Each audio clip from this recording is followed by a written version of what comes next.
दोस्तों अभी रिसेंटली ही बजाज हाउसिंग का आईपीओ निकल कर आया था। आईपीओ में बम्पर लिस्टिंग हुई, लेकिन दिक्कत वही एक कॉमन दिक्कत सबके साथ जो हमेशा रहती है कि मिला कितने को। मिलता तो है ही नहीं आईपीओ। सबसे बड़ी जो समस्या है वो तो यही है। लेकिन आपको एक चीज पता है, जिसके पास बजाज फाइनेंस के शेयर थे उनके ऐसा नहीं है कि गारंटी तो उनकी भी नहीं थी कि उन्हें मिलेगा नहीं मिलेगा। लेकिन हाँ, चांसेस ज्यादा थे, क्योंकि वो लोगों का क्या था कि वो शेयर होल्डर कोटा में भी अप्लाई कर सकते थे और रिटेल कोटा में भी अप्लाई कर सकते थे। लेकिन ये तो पक्की बात है कि जिसे शेयर होल्डर मतलब जिसके पास पहले शेयर्स थे उनके चांसेस तो बढ़ गए, क्योंकि अब आप मान के चलिए कि डबल बेट आप लगा रहे हैं तो आपने अपने आप ही अपने चांसेस को डबल तो कर ही दिया। लेकिन अब बात यह है कि पता भी नहीं था बहुत सारे लोगों को, तो तभी मालूम हुआ पड़ा जब बजाज हाउसिंग का मतलब आईपीओ अनाउंस हो गया। उसके पहले फिर क्या हुआ है कि रिकॉर्ड डेट होती है इनकी कि इस डेट तक आपके पास शेयर होना चाहिए, तभी आप मतलब शेयर होल्डर कोटा के लिए एलिजिबल हो पाओगे।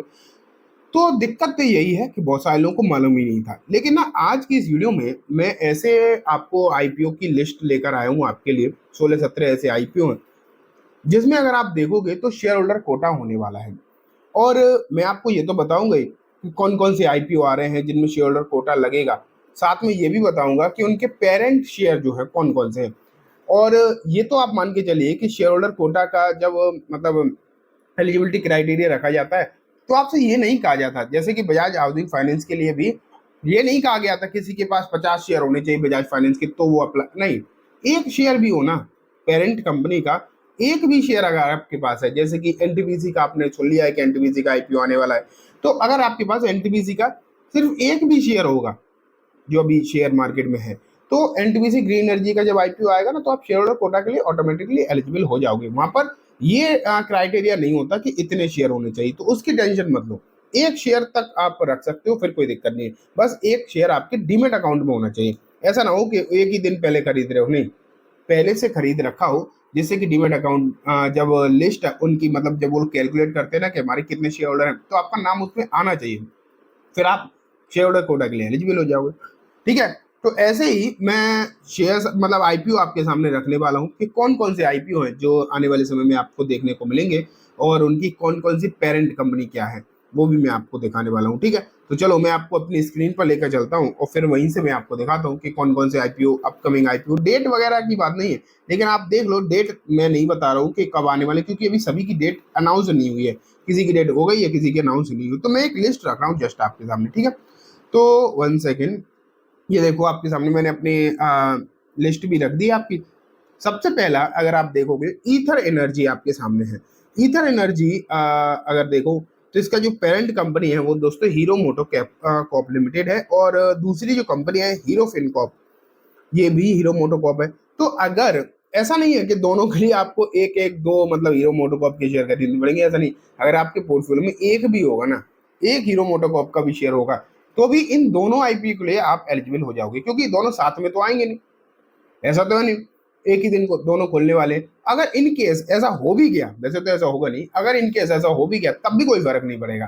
तब भी कोई फर्क नहीं पड़ेगा। अगर आपके पास एक हीरो का शेयर रहेगा, हीरो मोटोकॉप का, तो आप दोनों के लिए एलिजिबल हो जाओगे। बस सही जानकारी होना जरूरी है।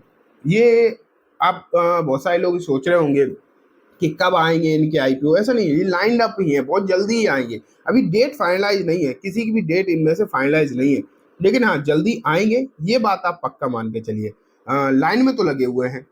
अब फिर नेक्स्ट आता है दोस्तों एनटीपीसी ग्रीन एनर्जी। ये तो अभी आपने खबरों में भी सुन लिया होगा, इसकी पेरेंट कंपनी नाम से ही मालूम पड़ रही है, एनटीपीसी है।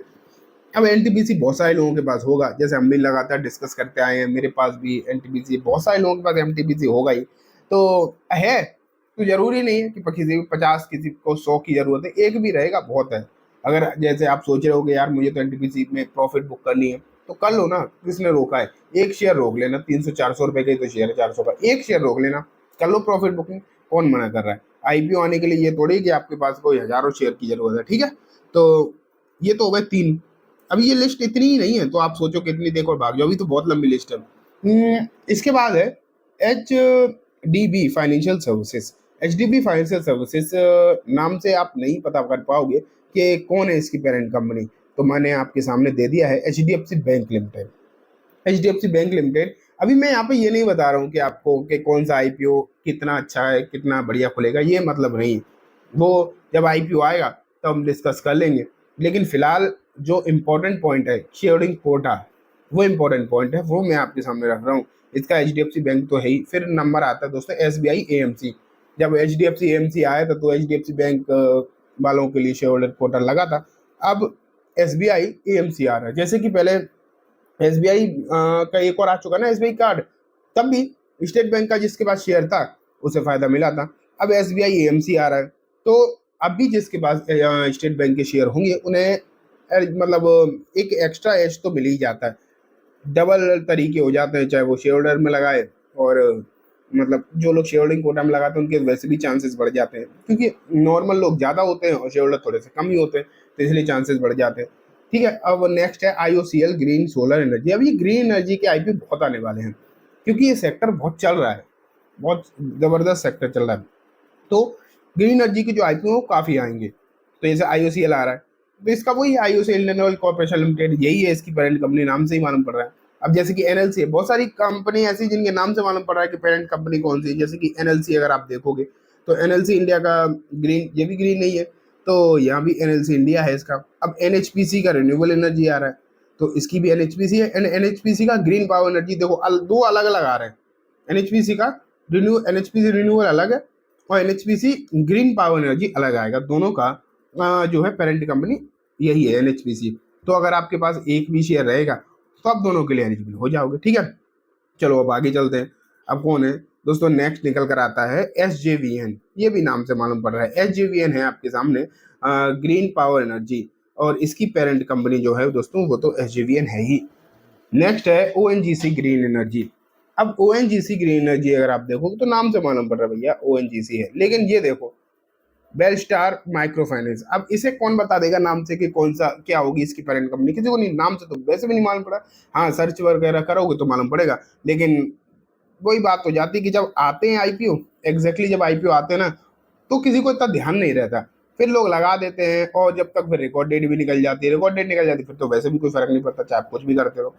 तो अब बेलस्टार का माइक्रो फाइनेंस अगर आप देख रहे हो तो फिर इसका ये मुथूट फाइनेंस है पेरेंट कंपनी। ठीक है, लेकिन नेक्स्ट अगर हम चलें कैनरा रोबेको एएमसी, तो नाम से मालूम पड़ रहा है कैनरा बैंक है। अब ये एएमसी वाले आईपीओ और ये आप देख पा रहे हैं ग्रीन एनर्जी के आईपीओ, ये आएंगे, इनमें चांसेस भी अच्छे बनेंगे, क्योंकि एएमसी में इसलिए चांसेस हैं क्योंकि ये जो पूरा का पूरा ग्रुप है, पूरा पूरा सेक्टर है, ये बढ़िया चल रहा है।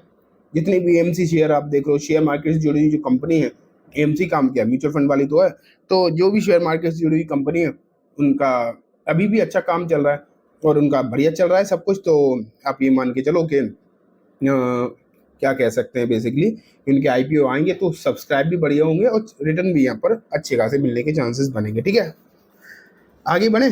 Central mining planning and design, इसके नाम से नहीं समझ पाओगे, नाम है दोस्तों कोल इंडिया, मैंने तो खैर सामने लिख ही दिया, कोल इंडिया आप देख रहे हैं। फिर भारत कुकिंग कोल है। अब भारत कुकिंग कोल भी अगर आप देखोगे तो कोल इंडिया ही है। तो ये आपके सामने टोटल ना, अभी तक मैं 16 आईपीओ रख चुका हूँ। 17वां आईपीओ एक है जो इस लिस्ट में लिखा नहीं है, एक आईपीओ अभी मैं आपको बताऊंगा जो आज ही अनाउंस हुआ है। ठीक है, वो अभी मैं इस लिस्ट के बाद बताऊंगा। लास्ट जो 17वां नंबर रह गया वो है India first life insurance, and इसकी जो पेरेंट कंपनी है दोस्तों वो है बैंक ऑफ बड़ौदा। तो ये तो हो गए अभी तक 17 ऐसे आईपीओ जो आने वाले हैं, एंड इनकी पेरेंट कंपनी मैंने आपको क्लियर कट बता दी सब कुछ। लेकिन एक है जो आज अनाउंस हुआ है दोस्तों, उसका नाम है आनंद राठी ब्रोकिंग सर्विसेज। आप सोच रहे होंगे ये तो पहले से मार्केट में है, लेकिन आनंद राठी वेल्थ मैनेजमेंट है अभी मार्केट में। लेकिन अब नया आईपीओ आने वाला है आनंद राठी ब्रोकिंग सर्विसेज। जैसे एंजल वन ब्रोकिंग सर्विसेज है मार्केट में, ऐसे ही आनंद राठी की ब्रोकिंग सर्विसेज भी आने वाली है। अब आप सोचो, एक तो आनंद राठी वेल्थ ने एक बेहतरीन रिटर्न दिए हैं पिछले कुछ समय में, आपने देखा क्या खतरनाक रिटर्न जो है आनंद राठी वेल्थ ने आपको बना कर दिए हैं।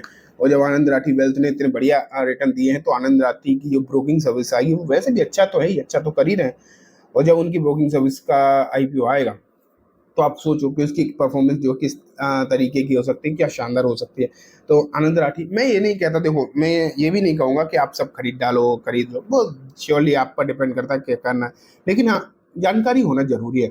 फिर होता क्या है कि आईपीओ मिलते तो है नहीं, बहुत ही कम लोगों को मिलते हैं। एटलीस्ट आप अपने एक चांस ही बढ़ा लोगे, ये तो कर ही सकते हो। एटलीस्ट आप अपने थोड़े से चांस ही बढ़ा लोगे, वो फिर करना क्या है वो आप डिसाइड कर लेना। लेकिन मैंने एक प्रॉपर लिस्ट आपके सामने रखी है, और इनकी कोई अभी डेट डिसाइड नहीं हुई कि कब आने वाले, लेकिन हाँ, इन फ्यूचर ये आएंगे, इन फ्यूचर आएंगे। समय पता नहीं चलता, बजाज हाउसिंग फाइनेंस का आया आईपीओ, जल्दी आ गया, मतलब जल्दी और देर में क्या, लेकिन पता नहीं चला बजाज फाइनेंस का शेयर लेकर रखते तो एक चांसेस बढ़ जाते, मुझे तो मिल नहीं पाया। तो ये बात हो जाती है बस, और कुछ नहीं। तो दोस्तों मैंने पूरी लिस्ट आपके सामने रखी है, उम्मीद है सब कुछ अच्छे से समझ भी आ गया होगा।